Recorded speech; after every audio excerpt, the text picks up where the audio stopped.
Bom dia a todos, eu sou Alex Eduardo Bernardini, professor e cientista do Departamento de Física da Universidade Federal de São Carlos, e este aqui é o nosso curso de Física Moderna e Contemporânea. Um curso que vai tratar aí de vários assuntos. Hoje é a nossa primeira aula de conteúdo técnico, vamos dizer assim. Falaremos sobre uma introdução à mecânica quântica de Schrödinger.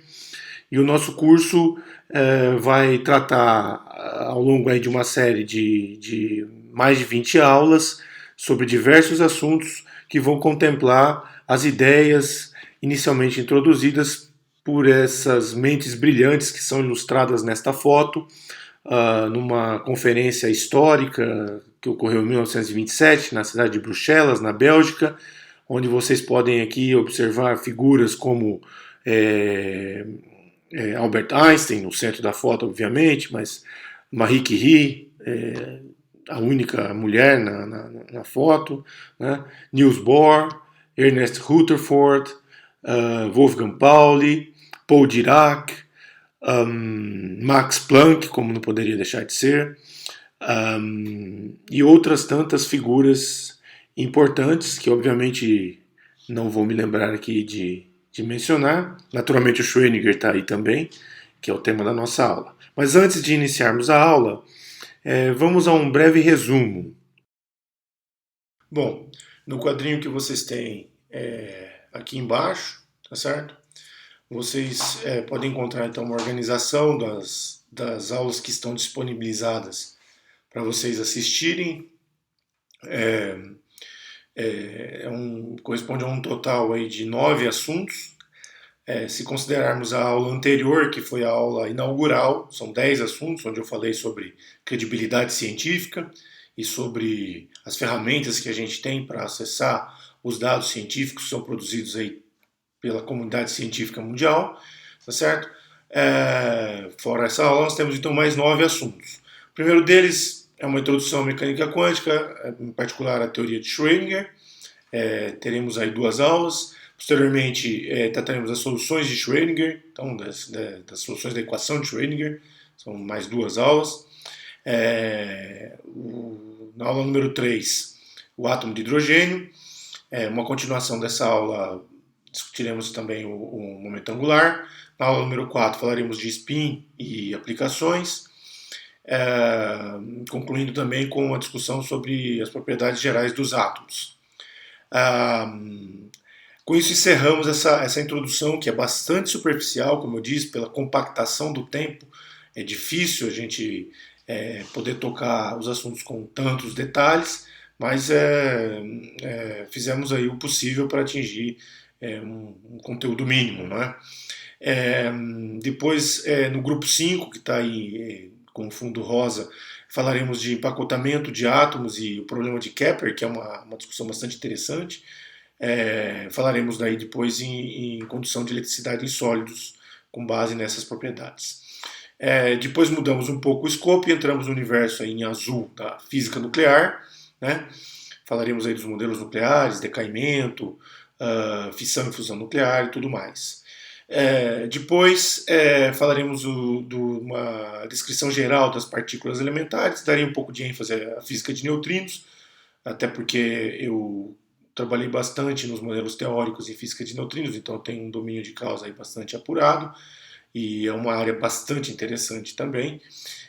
Depois falaremos de uma pequena introdução da teoria de campos, teoria quântica de campos. Para quem não sabe, eu escrevi um livro em teoria quântica de campos, que está disponível de maneira pública no ResearchGate.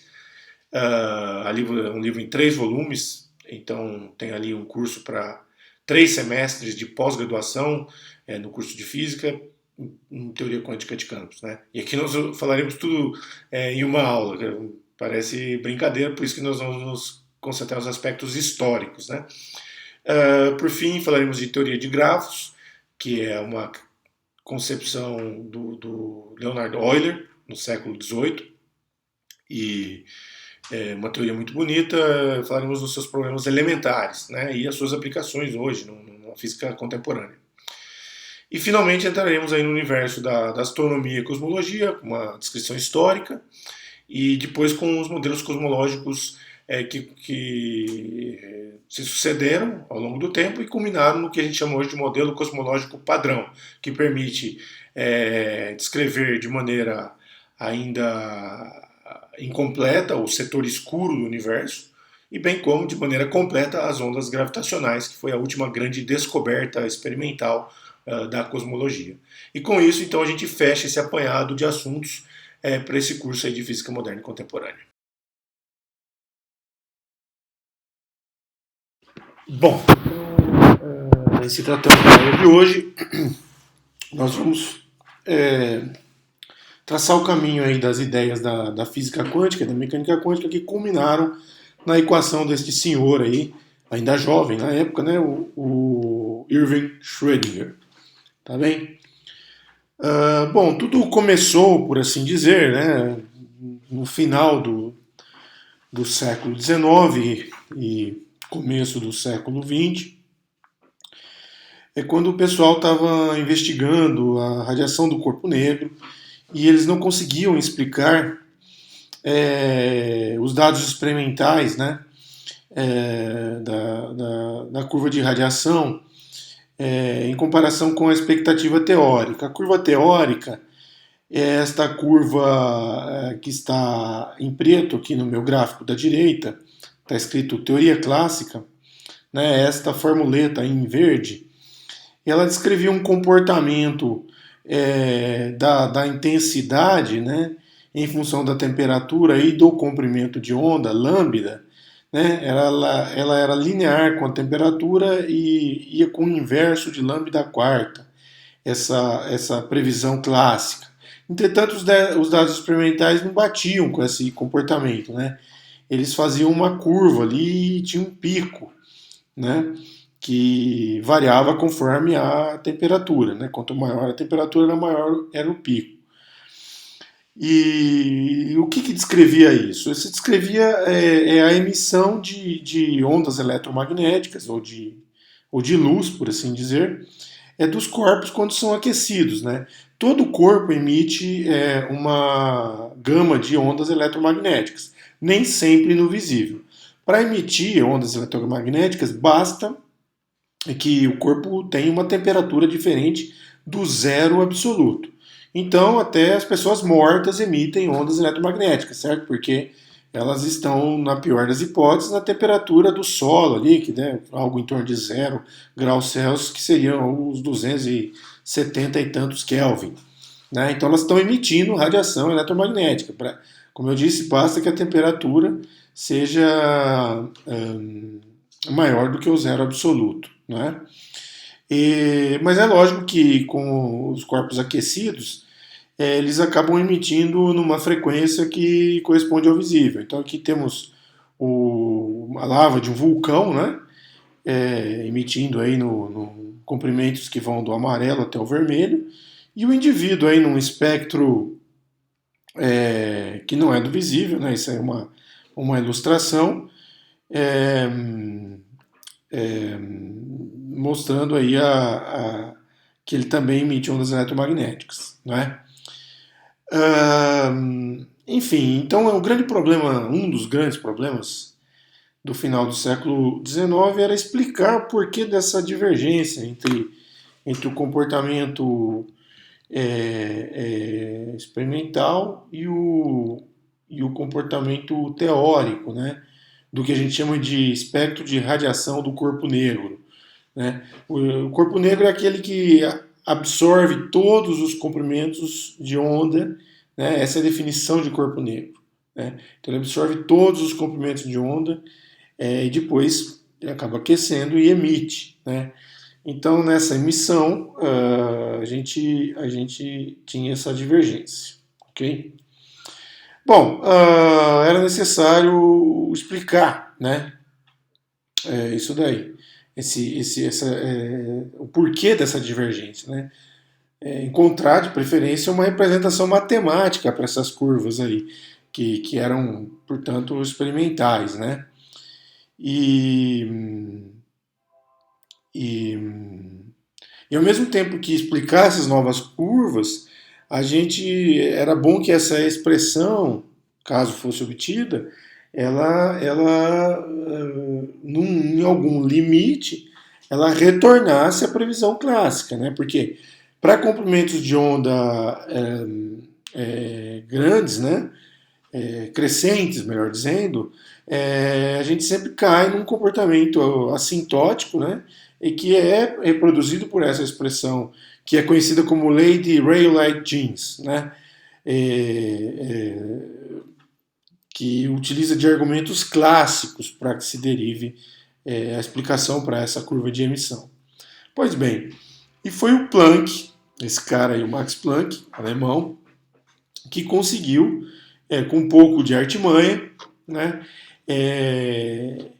pressupor, pressupondo, melhor dizendo, que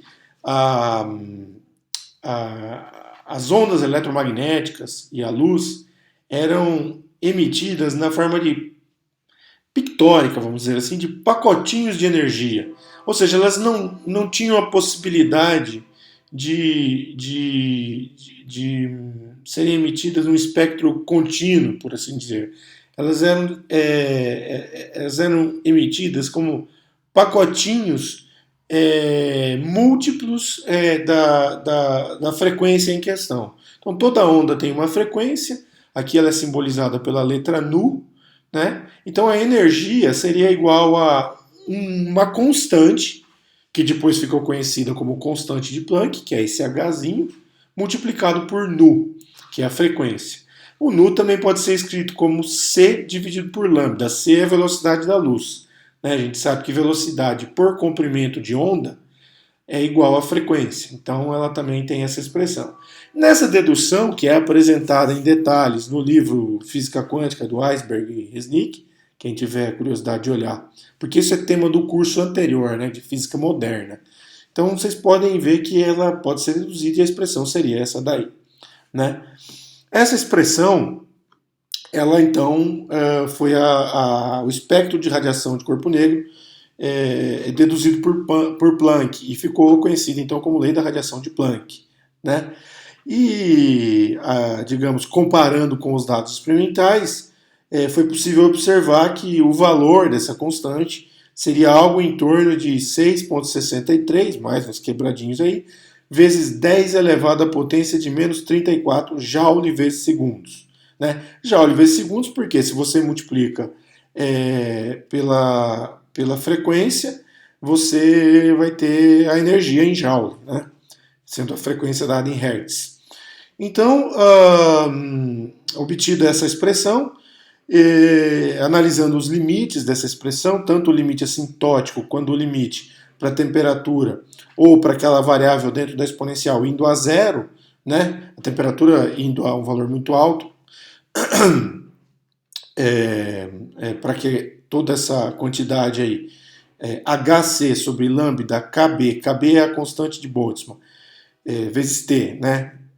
Indo a zero, vamos dizer, muito menor do que 1, se eu expando a exponencial em série de Taylor, eu vou obter exatamente essa expressão aqui para exponencial, que substituída ali então na lei de Planck, o 1 cancela com 1 e retorna, manipulando um pouquinho, vocês podem fazer aí, vai retornar a lei de Rayleigh-Jeans, ou seja, a expressão clássica. Então ela era uma expressão muito boa, deduzida por Planck, porque ela permitia recuperar o limite clássico. A expressão em si também pode ser reescrita não em termos de lambda, mas em termos de nu, né? Substituindo então C sobre lambda por nu. Né? Nessa representação, é importante notar que essa expressão deduzida por Planck também era consistente com o outro caso limite, que é conhecido como lei de Wien, né? Ou seja, o caso em que H nu sobre KBT também é muito maior do que 1, ou seja, comprimentos de onda pequenos. Né? Nesse caso, para comprimentos de onda pequenos, tendendo a zero, frequências mais altas, a expressão é resumida por essa segunda linha em vermelho aí, né? ela pode ver então que simplesmente, se eu olhar aqui para a expressão de Planck, eu vejo que a exponencial nesse caso é muito maior do que o menos um, então eu ignoro o menos um e inverto a exponencial, né? E ela sobe aqui para cima como fica nessa expressão, tá bem? O Planck acreditava que essa hipótese era mais uma ferramenta matemática, né? E que a radiação do corpo negro ainda deveria ser explicada de uma outra forma. Então, assim, quando você está mudando o paradigma, né? Você está indo para uma coisa nova, às vezes até o próprio, a gente vai ver lá com Kepler, nas aulas que falarmos de cosmologia, de astronomia, que em muitas situações o cientista ele fica reticente, né, em assumir um novo paradigma, né? Nem todo mundo foi como Einstein na ocasião da relatividade especial, que cravou o paradigma da velocidade constante da luz, né, ou da equivalência dos referenciais, né, o princípio da equivalência. E isso havia um grupo de cientistas ali, Lorentz, Poincaré, que eram reticentes, né, quanto a essas ideias. Isso é normal, né? Esse tipo de comportamento é muito bem explicado pelo Thomas Kuhn no seu livro sobre a evolução dos paradigmas científicos. Eu não me lembro o título, mas é um livro do Thomas Kuhn, né? Pois bem, o Planck inclusive afirmava, né, eu sabia que o problema da radiação do corpo negro é de significado fundamental para a física. Eu conhecia a fórmula que produzia a distribuição de energia experimental. Uma interpretação teórica havia de ser encontrada a qualquer custo, não interessava quão alto. Pois é, o custo aí era uma mudança de paradigma, né? Então, aí ele encontrou a fórmula e observou, como vocês veem na figura, que ela reproduzia os limites. Então era uma fórmula assim bastante eficaz, né? Mas esse não foi o único fato quer dizer, um fato isolado muitas vezes não permite a mudança de paradigma, né? Ele contribui, né? Então houveram novos eventos também experimentais e teóricos. Um deles é muito conhecido e vem com a interpretação de Einstein para o efeito fotoelétrico, né? No qual a emissão de elétrons de uma placa metálica iluminada por uma onda eletromagnética, ela é independente da intensidade da radiação, mas depende da frequência da luz incidente. Que vocês vão lembrar, como está na expressãozinha para energia e da própria definição de Planck de energia, né? Que a energia vai com uma constante, que é a constante de Planck, multiplicada pela frequência. Então ela não pode ter uma energia zero, ela tem sempre uma energia mínima aí que depende, é um múltiplo desse H, um múltiplo de H pela frequência. Então, para fazer o elétron saltar para fora de um átomo, né, e produzir corrente elétrica, no caso aí é para fora de uma banda de energia, né, mas não se sabia exatamente como que eram esses mecanismos na altura, né. Então, o elétron ele vai requerer uma energia mínima para sair do metal, por assim dizer, e gerar corrente, né? Então, essa hipótese de haver essa energia mínima, né, e abaixo da qual não haveria corrente, né? Então, era consistente com a proposição de Planck para que as energias fossem determinadas em pacotinhos de energia, né? Do mesmo modo, um pouco mais adiante, em 1923, o efeito Compton seguiu, enfim, como uma trajetória cronológica depois do efeito fotoelétrico, né? E também constatou um efeito, não vou dizer semelhante, mas um efeito com propriedades em comum, vamos dizer assim, né? Você emitia uma fonte emitindo raio-x, incidia sobre um material e era espalhado essa onda, né, era espalhada pelo elétron no material. Não chegava a retirar o elétron, ela apenas ela colidia, usando a linguagem da mecânica, com esse elétron, e tinha a sua frequência, o seu comprimento de onda alterado, e esse valor era detectado, tanto a frequência de emissão quanto a frequência de absorção, de detecção, eram medidas e comparadas, né? E nesse processo, essa variação, ela acompanhava o ângulo de espalhamento, mas ela também dependia dessa constante, sempre a mesma constante, né?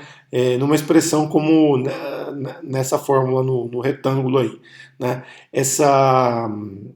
Depende também da massa do corpo espalhado, que era o elétron, no caso, no material. Tá? Então esse era um outro efeito que... Então temos aí 3 efeitos experimentais, os 3 foram acabados, as 3 pessoas foram agraciadas com o prêmio Nobel, né? Por conta desses efeitos, tanto da interpretação quanto das medidas em si, né? Mas preponderantemente pela interpretação, e redundaram então numa espécie de um alicerce, né? São fatos que redundaram numa espécie de um alicerce para esse novo paradigma, que essencialmente é o paradigma então não é o paradigma do corpo negro ou do efeito fotoelétrico, é o paradigma da energia quantizada, ou da energia emitida em pacotes, né? Ou da energia na forma corpuscular, né? Então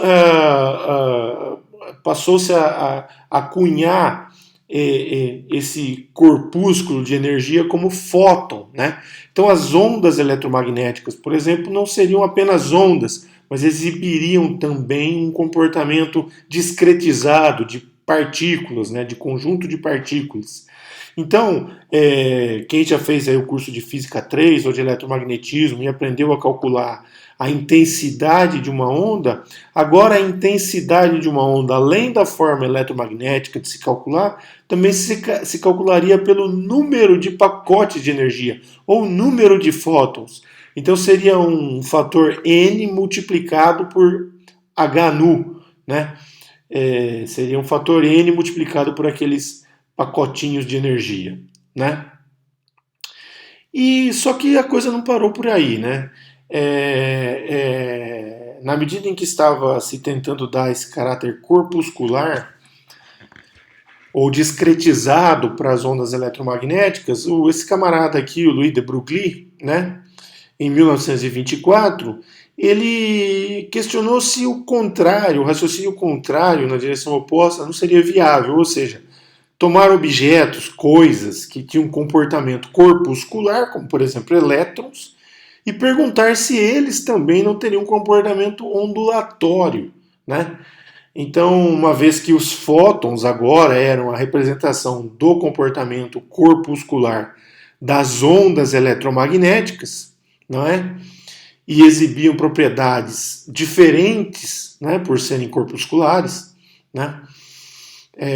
Vale lembrar, inclusive, que o Newton, no seu livro Ótica, né, ou Óptica, que em latim eu não sei como é que é, mas enfim, é esse o livro, ele descreve o fenômeno da difração, imaginando que a luz tivesse um comportamento corpuscular, mas é uma descrição errônea, né? Ele não estava pensando em fótons ali, né? Como esses aí interpretados por esse pessoal todo, né?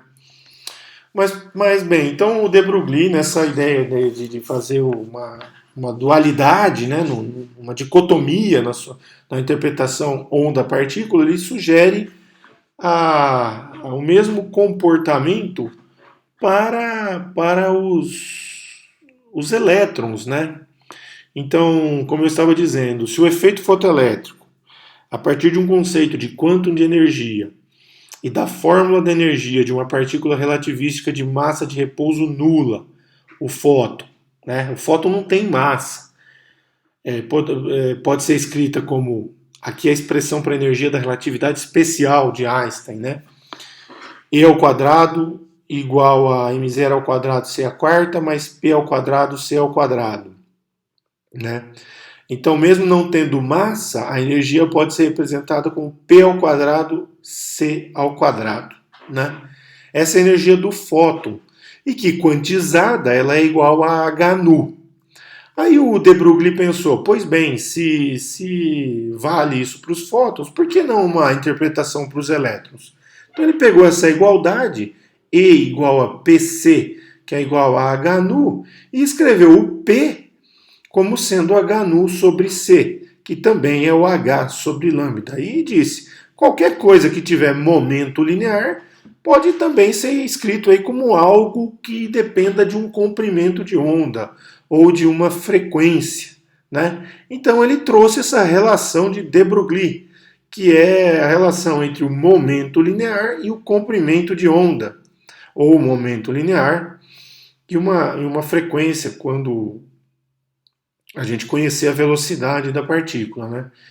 E nesse caso, o comprimento de onda seria dado por h dividido por p, né? Assim como a frequência permanece como E dividido por H, né? Então, ele tira essas relações para partículas, como, por exemplo, os elétrons, né? Isso vai valer para qualquer partícula, né? Mas na altura ele não estava ciente disso, nem se conhecia exatamente a estrutura do átomo, enfim.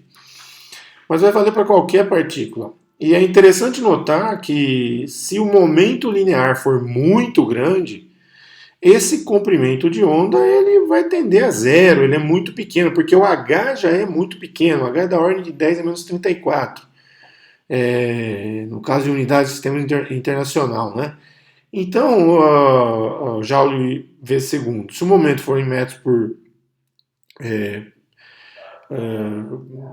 momento é massa vezes velocidade, então é quilograma vezes metros por segundo, né? Nesse caso, um valor muito alto vai te dar um comprimento de onda muito pequeno, né? Por isso que é difícil detectar esse comportamento ondulatório de partículas. Mas para os elétrons não seria tão problemático, porque enfim, os elétrons eles são partículas de massa muito pequena, então podem estar presentes em fenômenos em que o comprimento de onda associado vai acabar por ser bastante pequeno também. Então, com isso, derivou-se o comportamento ondulatório, né, de uma partícula, né? E a dualidade onda-partícula, com base nesses preceitos ou no paradigma de Planck, ela pôde ser, digamos, estabelecida, não é? E a ideia de se verificar esse tipo de fenômeno, né, seria por meio de experimentos de difração, né? No caso aqui, como a gente tinha um objeto, uma partícula, e queríamos averiguar o comportamento ondulatório dela, e não o comportamento corpuscular, que já era mais ou menos estabelecido, né? Ou bem estabelecido, melhor dizer. Então, a ideia era com experimentos desse tipo, né?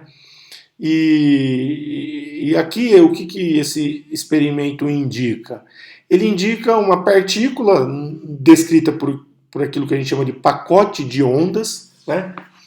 Que é uma superposição de ondas que forma algo localizado. Nós vamos discutir isso lá nas próximas aulas, acho que já na próxima aula, tá?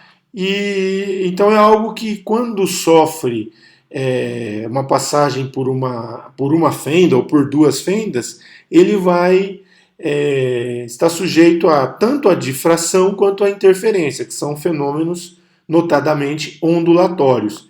E vai acabar produzindo um aspecto de interferência, né? Não vai ser apenas uma colisão de um ponto aí no anteparo, né? Isso pode ser visto também na ocasião em que dois desses objetos se colidem, né? nesse processo tem o fenômeno de interferência no espalhamento, ele é possível de ser observado. No caso aqui nós estamos falando de uma simulação, né, construída com base já nos preceitos teóricos. Na altura estava se construindo a teoria. Para construir uma simulação como essa, você precisa de soluções da equação de Schrödinger, que é onde nós vamos chegar ainda. Né? Isso aqui é uma coisa dos tempos atuais, né? Você precisa de computadores e tudo mais, e também do arcabouço teórico, né, para construir. Mas ainda naquela época isso aí precisava ser confirmado experimentalmente, ou seja, o comportamento do ondulatório do elétron, né?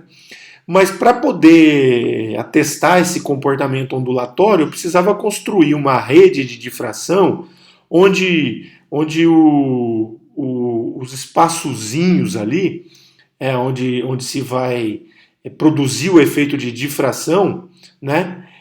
Como se fosse uma fenda, tem que ser uma fenda de ordem de grandeza do comprimento de onda associado do elétron, né?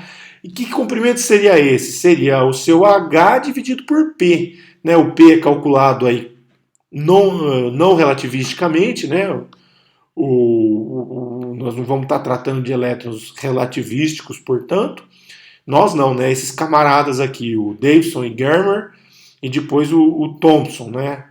Cada um em experimentos independentes. Um utilizou amostras de cristalinas de níquel e o outro pó de alumínio. Em que sentido? Porque essa fenda não é uma fenda de madeira, uma fenda de metal. Essa fenda é um espaçamento interatômico. Né? Porque o comprimento de onda é tão pequeno que a única forma de produzir isso é com um espaçamento interatômico. Né? Então ela é da ordem aí de 12 angstroms, o comprimento de onda do elétron em questão. Então você precisava de algo de 12 angstroms, né, para produzir o efeito de difração. Né? E uma vez lançado o experimento, produziu um espectro de interferência. Né? Aí está o resultado do Davidson e Germer, eles movimentando essa mesa detectora de forma circular, eles vão construindo, conforme o ângulo, picos de interferência, né? E interferência entre elétrons, então mostrando que não tem uma distribuição clássica corpuscular, vamos dizer assim, né? Ou mecânica corpuscular. Ela vai ter uma distribuição ondulatória, né? E posteriormente a experiência de Young, que é a mais pedagógica de se notar, né? Você vai lançando elétrons e eles vão aos poucos formando aí um panorama de interferência muito bonito. Né? Eu imagino essas pessoas aí nos anos 30 e 40, quando começaram a observar que essas partículas apresentavam esse comportamento ondulatório, qual foi a maravilha da impressão. Né? Esse é um episódio científico que obviamente causou assim, revoluções, né? Assim como a era digital recentemente causou revoluções, esse tipo de coisa aí levou por exemplo, desenvolvimento aí de tubos de raios catódicos para televisão, que foi outra revolução também, né? Ter esse controle do comportamento corpuscular e ondulatório de partículas eletrônicas, né? Levou ao desenvolvimento da tecnologia analógica, né? Em alguns equipamentos de eletrônica analógica e tudo mais, né? A experiência de Young, basicamente, ela consiste então de um feixe eletrônico, não muito intenso, para que você ainda consiga detectar, controlar, melhor dizendo, a emissão de 1 elétron por segundo, né? Atravessando a fenda, né? E registrando ele em um anteparo, né? É lógico que nessa situação de poucos elétrons, fica difícil notar o comportamento ondulatório. Você ia ver um pontinho aqui, um pontinho ali. O elétron tem carga negativa, então quando ele bate em um filme detector, ele ioniza a região ali, né? e retirando elétrons e deixa uma marquinha no filme detector, no anteparo, né? Mas a ideia seria ver e além disso, né? Se pensarmos como corpúsculos, como os elétrons como partículas, como corpúsculos, teríamos simplesmente que na direção da fenda eles iam formar aí dois picos, né, um para cada fenda. Aí vai ter a difração, mas vai ter quer dizer, ainda não estaríamos pensando na difração, né? Mas ele vai ter lá então um pico de intensidade 1, um pico de intensidade 2, e a soma das duas intensidades ia simplesmente caracterizar dois picos aí sem intersecção. Por isso que é possível somar as duas intensidades, né? Entretanto, se a gente mudar e passar a incidir uma quantidade maior de partículazinhas aí, né? No caso de elétrons, né? Aqui eu estou simbolizando como se fossem fótons, mas eu estou falando de elétrons, né? São em analogia em correspondência à dualidade onda-partícula, né? Tudo que tem comportamento de onda também tem comportamento de partícula e vice-versa. Então os elétrons iam exibir um comportamento semelhante ao dos fótons, né? No caso aqui seria vamos dizer assim, se eu mapear esse efeito, eu teria algo desse tipo, né? E nesse caso, a intensidade já não pode mais ser calculada como a intensidade de dois picos separados. Eu tenho que usar uma expressão para cálculo de intensidade aplicado às ondas, né? As ondas a gente toma as amplitudes, E1 e E2, aí está associado a campo eletromagnético, tá? Se for pensar nos fótons, a gente toma as amplitudes e a gente quadra o módulo dessa soma. E ao quadrar o módulo dessa soma, aparece um termo adicional, que é o do produto cruzado, né, entre a amplitude 1 e a amplitude 2. Né? E esse é chamado termo de interferência. Né? E é esse termo que vai dar esse caráter de interferência para as ondas, né? Como a gente já viu aqui na experiência de Young. E isso com os elétrons é fácil de brincar, porque a gente pode, por exemplo, tapar um dos furos, né? E eliminar o padrão de interferência. Só vai ter o pico 1, só vai ter o campo 1, né? E a gente só teria aí um padrão de interferência, né? Se a gente olhar para a figura como um todo, então a gente teria a comprovação do caráter ondulatório e da dualidade onda-partícula, o caráter ondulatório da partícula, no caso o elétron, e a dualidade, né, proposta por de Broglie. Então esse é um efeito, né, que se soma, né, um resultado experimental que se soma aos outros lá, de Compton, do efeito fotoelétrico interpretado por Einstein, e também da lei da radiação de corpo negro de Planck. Né? É importante lembrar que contas mais específicas sobre esses efeitos estão disponíveis no livro Fundamentos de Física, volume 4, do Halliday, não é?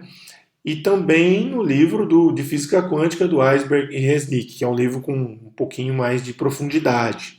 Né?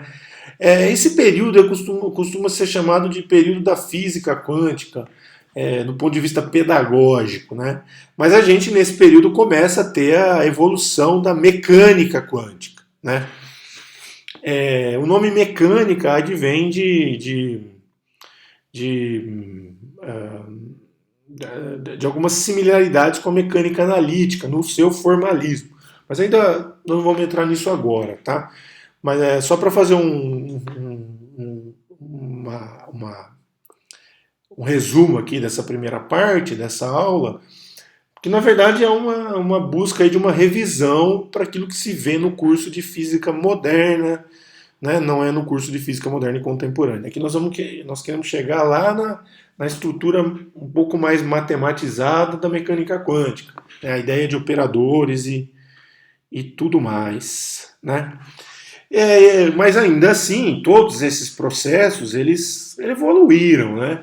E a gente tem hoje como consequência a interpretação desses fenômenos, por exemplo, a cristalografia, né? A cristalografia, ela é um processo de caracterização de cristais em função do espalhamento de processos de interferência de elétrons, né? Você lança elétrons sobre os cristais, esses elétrons vão atravessar essa rede cristalina que vai ser, digamos, caracterizada como uma rede de difração, né? Porque o espaçamento interatômico está da ordem de comprimento, da ordem de espaçamento interatômico tem um comprimento da ordem de grandeza do comprimento de onda dos elétrons, né? A faixa de energia, então, para trabalhar com isso daí é da ordem de centenas de kV, né? E você produz, então, figuras que são interpretadas daí, são figuras de difração, figuras de interferência, e que interpretadas permitem explicar qual é a caracterização geométrica dessa distribuição atômica desses materiais. Então é uma técnica muito importante para a caracterização de materiais. E não só isso, mas talvez até hoje em dia mais importante, porque é uma tecnologia mais refinada, são os microscópios eletrônicos, né? Você tem o Transmission Electronic Microscopy, técnica aí no caso, né? Então, a microscopia de transmissão eletrônica, e o Scanning Electronic Microscopy, que é a microscopia de escaneamento, varredura, né? Eletrônica. Basicamente, você vai enxergar com elétrons e não com fótons, né? Isso é muito bonito, né? E por quê? Porque o comprimento de onda associado aos elétrons é muito menor. Então ele permite que você enxergue como uma águia em comparação a um ser humano, né? A águia enxergaria com elétrons e o ser humano com fótons, vamos dizer assim. Então são microscópios que permitem resoluções de corpúsculos. Temos aí uma estrutura de zeolita e um pólen, né? De flores aí, no processo de polinização de flores por insetos, todos descritos aí por meio dessas técnicas que envolvem tanto o espalhamento eletrônico, a transmissão do elétron pelas estruturas, como uma varredura por meio de transmissão e reflexão, né? Há outras técnicas também, né? Com elétrons de baixa energia, esse lead, com elétrons de alta energia, o read, e assim vai, né?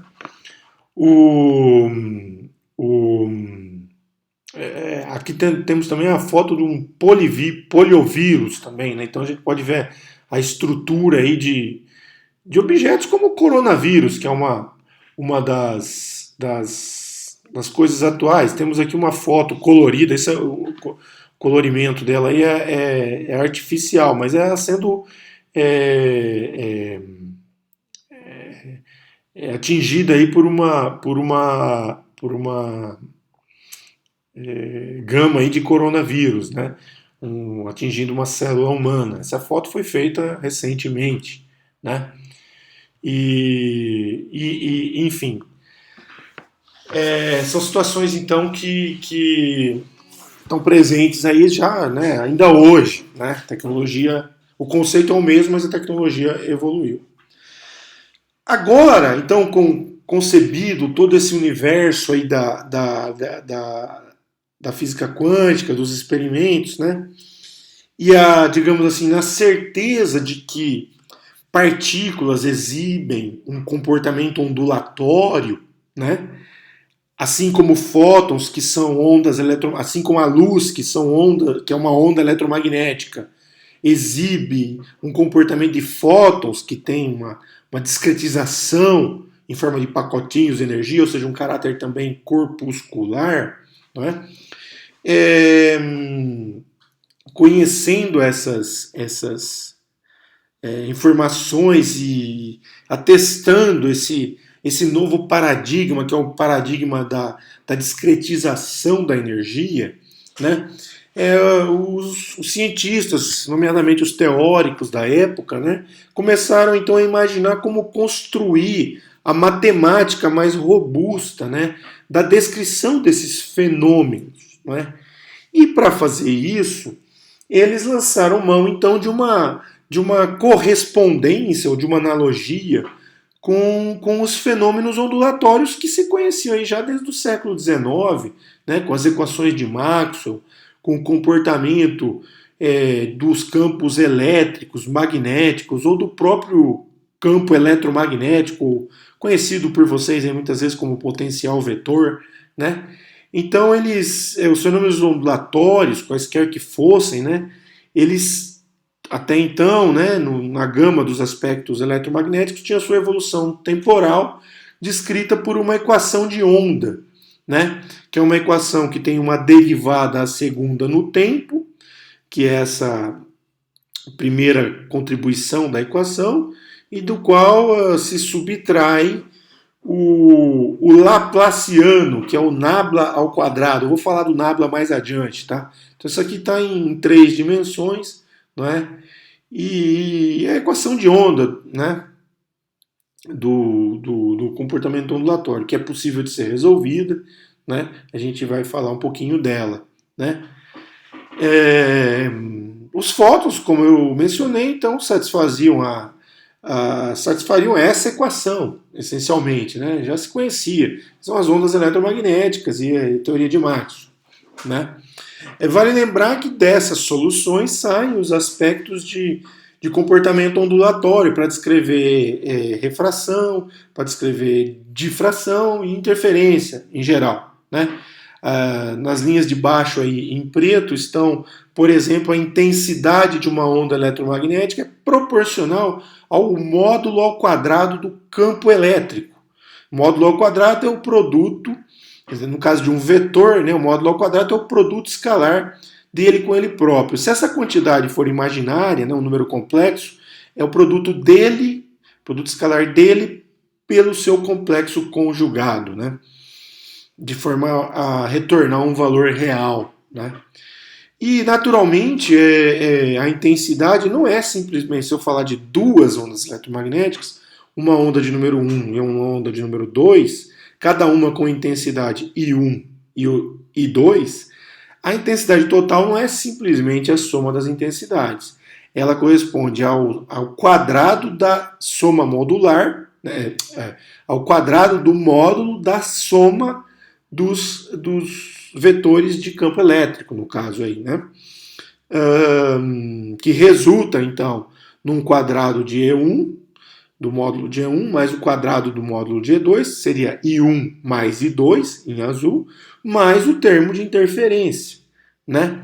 Como ilustração, para vocês treinarem, experimente fazer essa conta, né? Para uma onda tal que o campo E1 seja uma constante, pode ser em uma dimensão aí, tá? Uma constante vezes a exponencial de IA. I é raiz de menos 1, né? O número imaginário.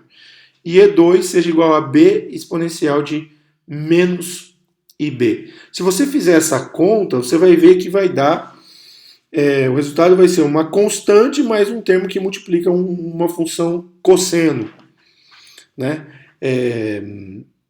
Essa função é que dá o aspecto oscilante do padrão de interferência, né? Então vocês podem fazer esse exercício só para brincar aí. A onda não é tão simples assim como essas que eu sugiro no final, mas dá só para fazer esse teste do padrão oscilante, né? A gente sabe que isso é importante porque no caso de ondas eletromagnéticas a gente não mede a amplitude, né? A gente mede a intensidade.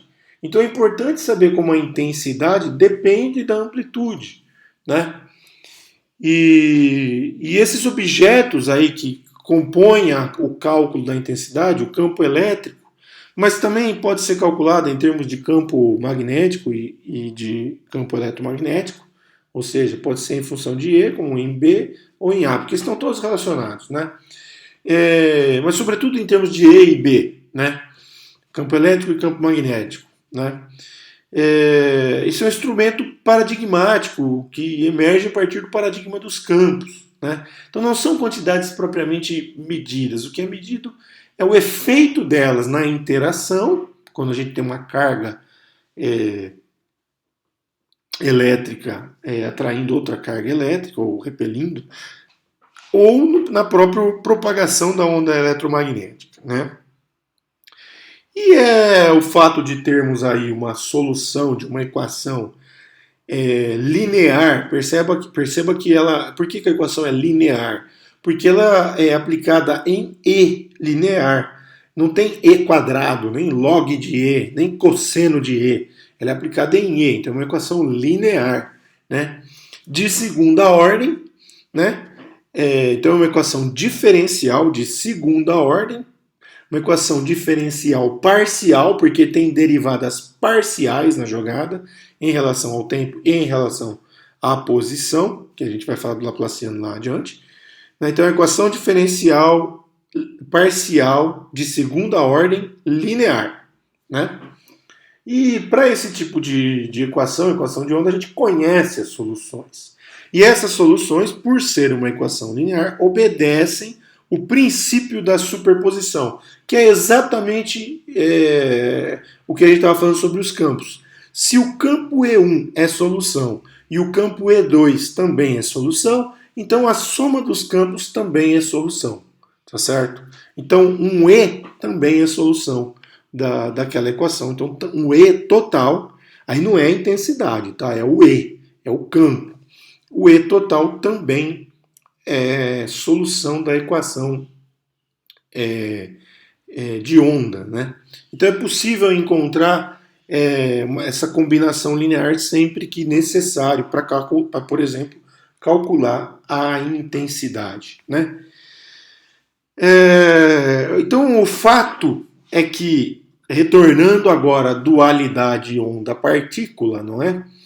Lá de de Broglie, a gente sabe que com a equação de onda, que são as equações de Maxwell no final das contas, tá? Que manipuladas resultam na equação de onda, né? E que pode ser resolvida, enfim, como também as equações de Maxwell podem ser resolvidas, enfim, depende do objetivo, como você quer caminhar com a solução, né?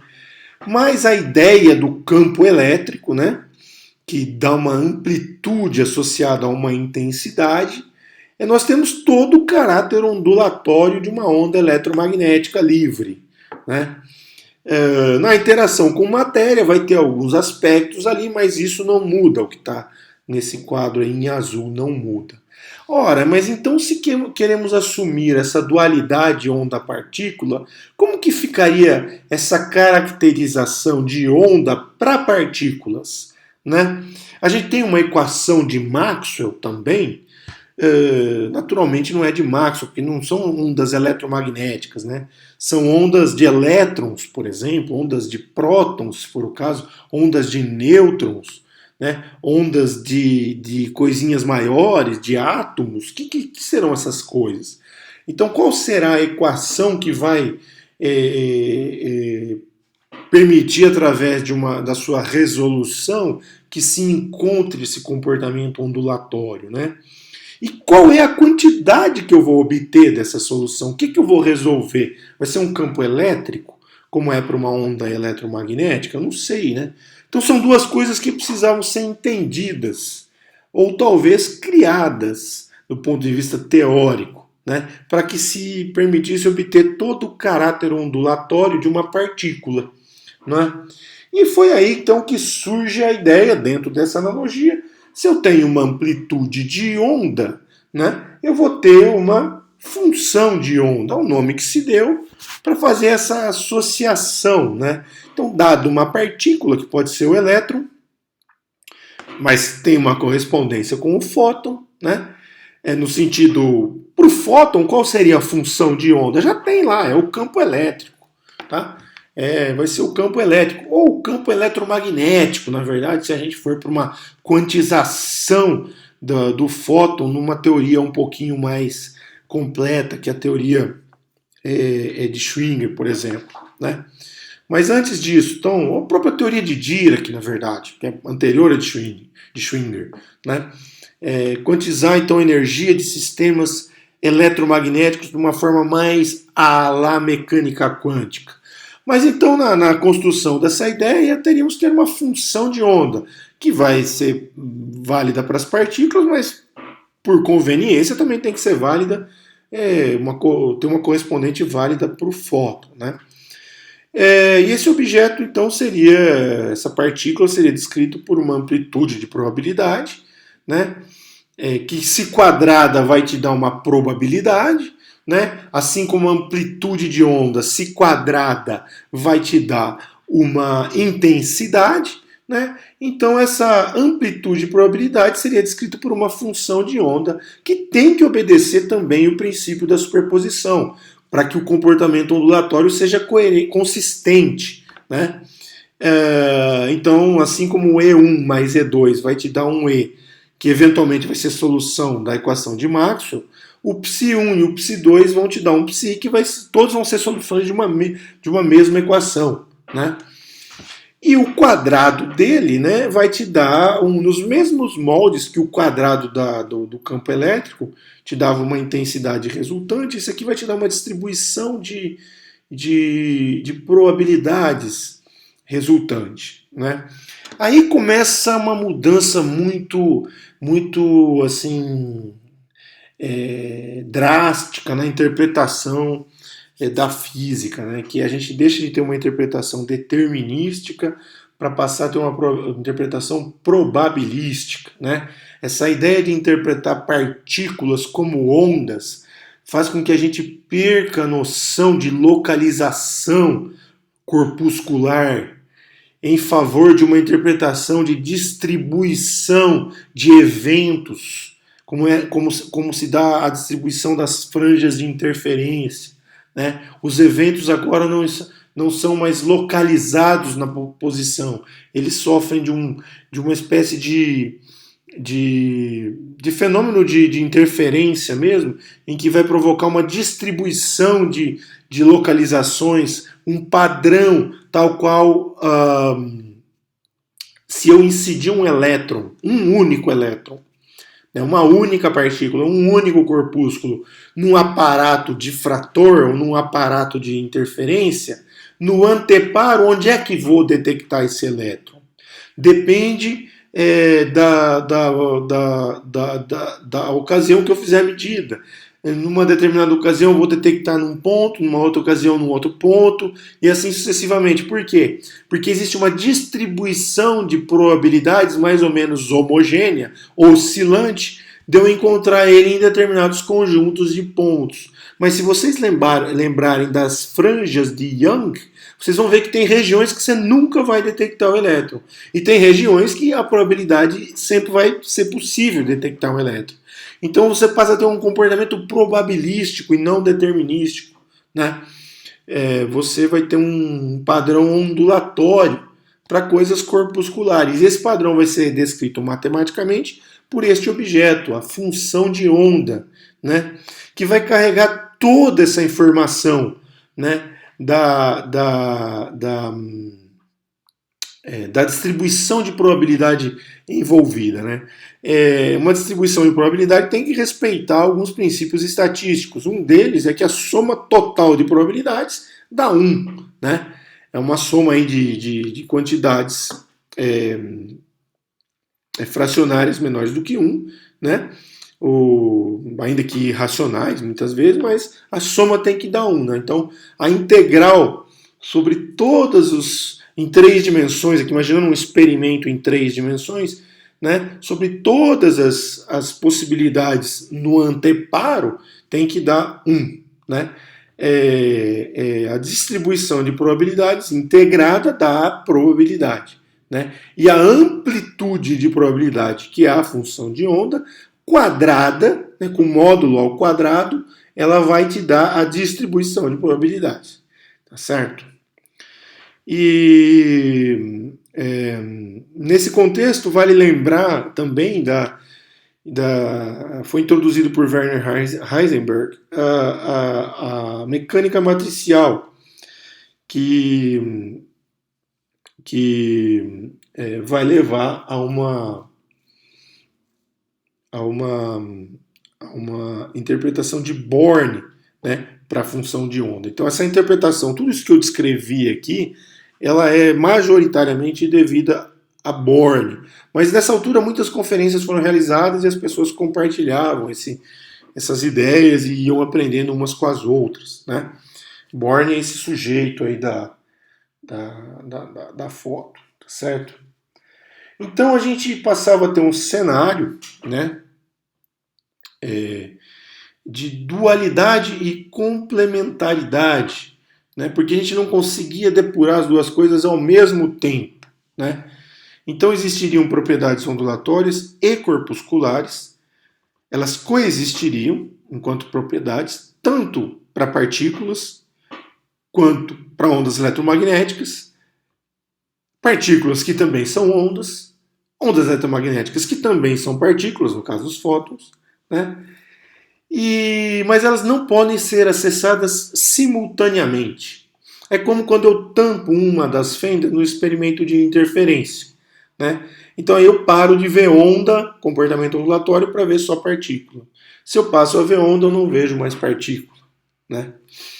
Então o cenário evoluiu com essa ideia aí de função de onda na interpretação da dualidade onda-partícula. E nesse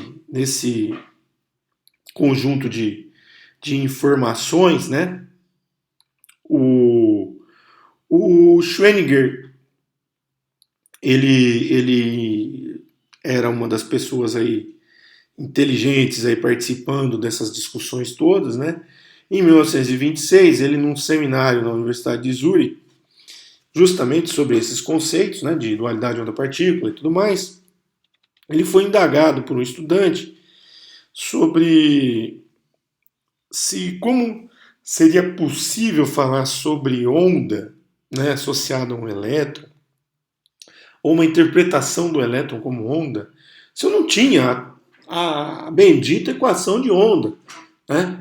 Como eu tinha lá equações de Maxwell e a equação de onda eletromagnética. Então, nesse cenário, com todos esses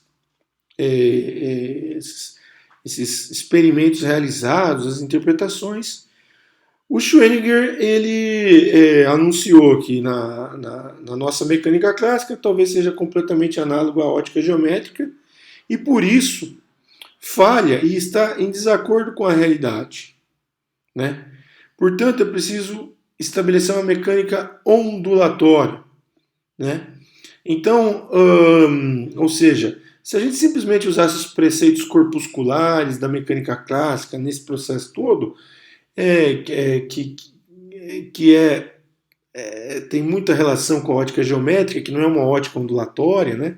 É aquela ótica das imagens, do foco, das elipses e tudo mais, não daria muito certo. Então ele precisava introduzir a mecânica ondulatória. Então, muito mais do que a mecânica quântica, o Schrödinger introduziu a mecânica ondulatória. Tá? A equação de Schrödinger, antes de ser uma equação de quantização, ela vai ser uma equação de onda. Uma equação de onda, né? Cuja solução vai ter um comportamento harmônico, né? Um comportamento de senos e cossenos, né? Falando aí de uma onda livre. Então ele imaginou algo, né, cuja solução fosse uma onda harmônica, né, cossenos e senos, ou uma exponencial imaginária, que na verdade é uma superposição de senos e cossenos, né? E nessa ideia, o argumento seria aquele das soluções de onda, né? Kx menos ômega t. K escalar x, K é um vetor que tem componentes x, y e z. X é a coordenada que tem componentes x, y e z. Né? Muitas vezes aparece um R vetor em vez de um x vetor, como está escrito aí. Então fica Kx menos ômega t. Ômega é a frequência angular. Né? Então todas definidas aí. Né? O ômega é 2π nu, né? 2π vezes a frequência. O número de onda angular é 2π sobre lambda, né? O módulo do vetor de onda K é igual a 2π sobre lambda, né? E aqui não aparece, mas ele, como vai tratar de ômega, como ele vai tratar de K, então coisas angulares associadas à frequência e comprimento de onda, ele dá uma angularizada na constante de Planck e divide H por 2π, né? No que vai ficar conhecido como H cortado. Então sempre que aparecer um H slash, um H barrinha, um H cortado, a gente está falando do H de Planck dividido por 2π. Tá? De tal modo que o E, que é igual a H nu, vai ser igual a H cortado vezes ômega. É o velho e bom H ômega, que vai aparecer em um monte de soluções aí. Né? Supondo uma solução assim, o que o Schrödinger fez? Aplicou a derivada no tempo e multiplicou por IH cortado. Então você deriva a exponencial, né? O que é que vai acontecer? Você vai cair aí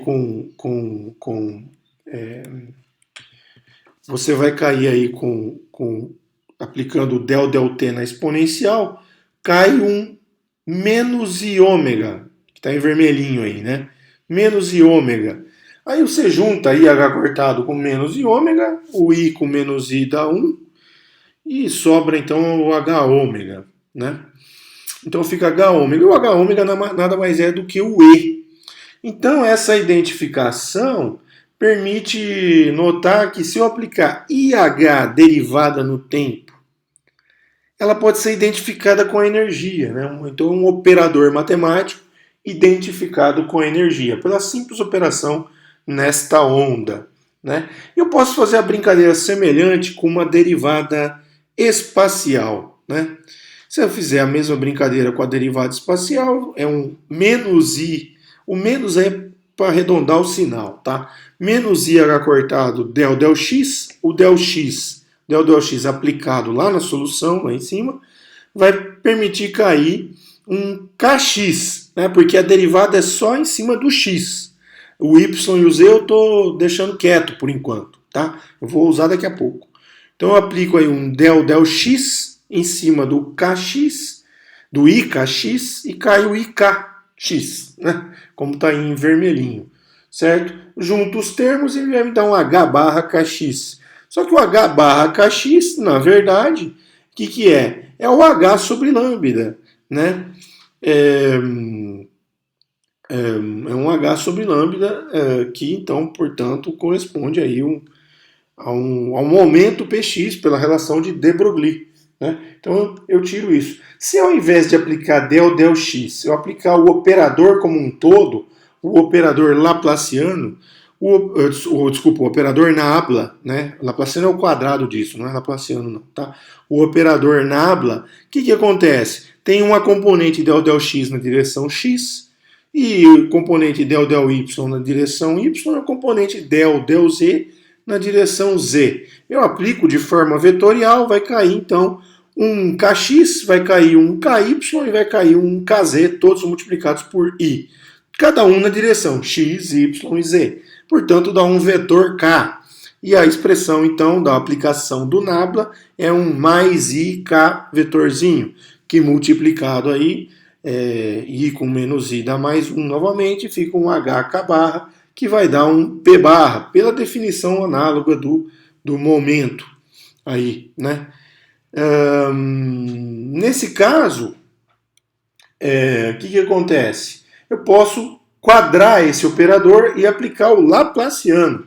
Laplaciano é o nabla do nabla, na forma divergente. É como se fosse o divergente do divergente, lá do cálculo 2, cálculo 3, enfim. Então você aplica ele dessa forma. Né? Primeiro você aplica o primeiro na expressão, vai cair um IK. Depois você passa, troca de ordem aí para aplicar o segundo, né? E vai cair um outro IK, né? Como aparece aí sempre em vermelho, junto os termos todos, vai dar um IK ao quadrado, né? Um IK vezes um IK,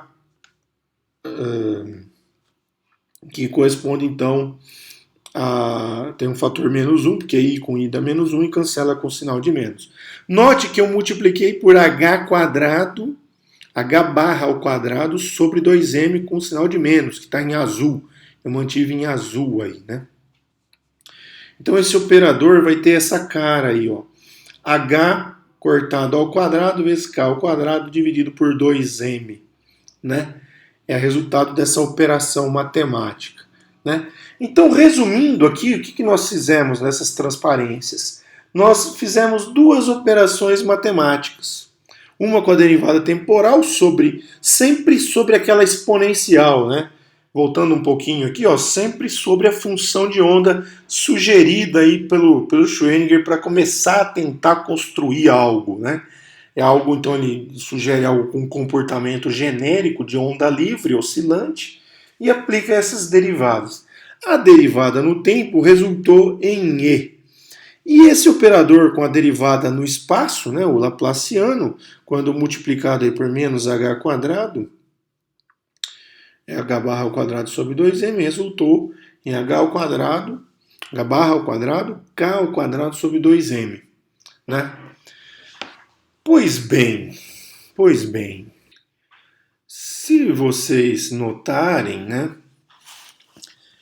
tem uma semelhança aí, a gente vai construir uma semelhança, né, se a gente notar que para uma partícula livre, por exemplo, um elétron, eu tenho a energia cinética dele, E igual a P ao quadrado sobre 2m, e usar o comprimento de onda de de Broglie nessa expressão, eu posso escrever, substituindo P, eu posso escrever que o E fica igual a H ao quadrado, H barra ao quadrado, K ao quadrado sobre 2m, como eu pus em vermelho ali. Ou seja, os dois termos ali daquelas equações são iguais. Se os dois termos são iguais, os dois lados esquerdos da equação são iguais também, né? Então, para aquela função de onda, era possível construir essa igualdade, né? Era possível construir essa igualdade. Essa ficou nomeada a equação de Schrödinger. E vocês podem ver que a gente não está deduzindo ela. A gente está pegando um exemplo e verificando que esse exemplo cabe nela, cabe na equação. A gente pegou uma função de onda e verificou que aquele comportamento da função de onda cabe nessa equação, né? Por que ela não pode ser deduzida? Porque ela é um paradigma novo, na verdade. A equação de Schrödinger, ela está aí para descrever a natureza. Então, ela não é que ela é deduzida de um... É lógico que se eu partir de uma lagrangiana, eu posso obter a equação de Schrödinger e tal, mas eu vou ter que introduzir a lagrangiana à mão, vamos dizer assim. Né? O paradigma está estabelecido. É preciso colocar o paradigma para eu ter essa equação. Então, eu posso colocar na forma dessa equação. Né? E por isso, então, a gente diz que ela foi postulada. É um postulado, num certo sentido. Né? E que fatalmente incorpora os resultados anteriores, né? E, inclusive, permite uma extensão, né, para o caso de se ter potenciais, não só partícula livre, mas se eu tiver um potencial, ele entra na forma ali em azul, né, e complementa a forma cinética, né? E complementa a forma cinética. Então, veja bem, a partir daí a gente tem que ver se essa equação ela funciona, se ela vai funcionar para todos os sistemas físicos. Bom, fica evidente que para um sistema relativístico ela já não vai funcionar, mas a gente não estava preocupado com isso, né? A gente estava preocupado, o Schrödinger, né? A gente no sentido português de Portugal, que é toda a gente, todas as pessoas não estavam, porque a própria relatividade especial estava sendo desenvolvida.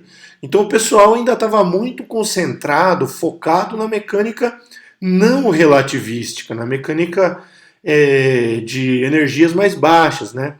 Então a forma da energia cinética é essa, P ao quadrado sobre 2m, né? E a forma da energia potencial vai depender do poço de potencial. Aí pode ser um poço daí vai ser o átomo de hidrogênio, pode ser de um oscilador harmônico, pode ser de uma caixa quadrada, e assim a gente vai ver mais para frente, né? Mas o ponto maior aí, então, é que tínhamos uma equação de onda agora. Né? Schrödinger obteve essa equação de onda, né? E deixou de ser, e deu lugar em vida, né? A sua forma humana deixou de ser para a equação de Schrödinger passar a ser. Né? A equação de Schrödinger tornou-se algo transcendental, num certo sentido, porque ela é muito maior que seu criador, vamos dizer assim. É algo fenomenal, que se usa em tudo, em todas as áreas da física.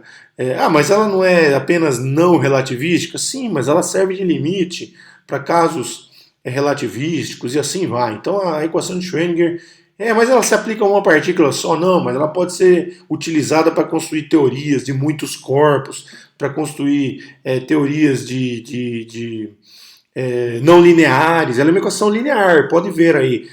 O psi, que é a função de onda, esse objeto aí, né, que descreve a função de onda, ele aparece só como psi, não tem psi quadrado, log de psi, cosseno de psi, é uma equação linear. Sendo linear, vai obedecer o princípio da superposição também, não é?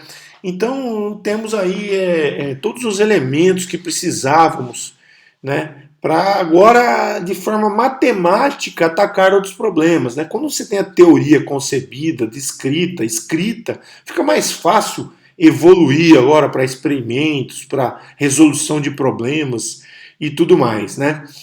Não custa nada ressaltar que, como a gente está falando de energia, na verdade a formulação mais em maior associação com a mecânica analítica, ela fala de hamiltoniano, né?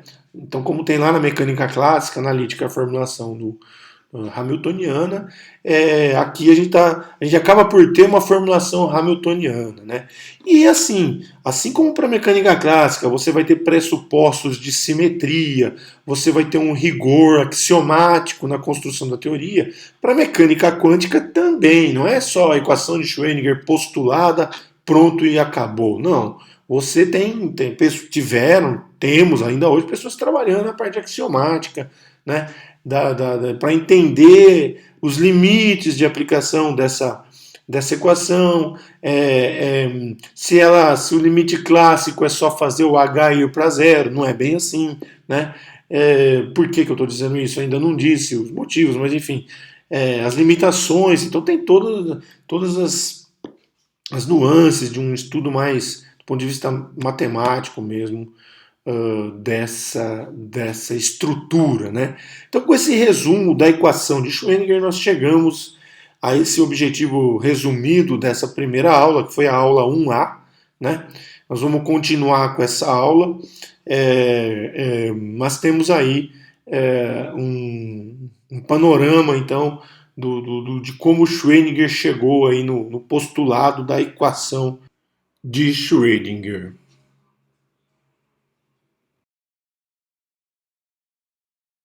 Bom, gente, então agora a gente encerra aqui, eu aqui ao lado dos meus amigos que, de uma forma ou de outra, ao longo desses anos todos me ajudaram a produzir essa aula, e eu espero que vocês tenham aproveitado. Se não aproveitaram, podem rever o vídeo novamente e ver se aproveitam. E eu espero vocês, então, aí no plantão de dúvidas, tá joia? Um abraço.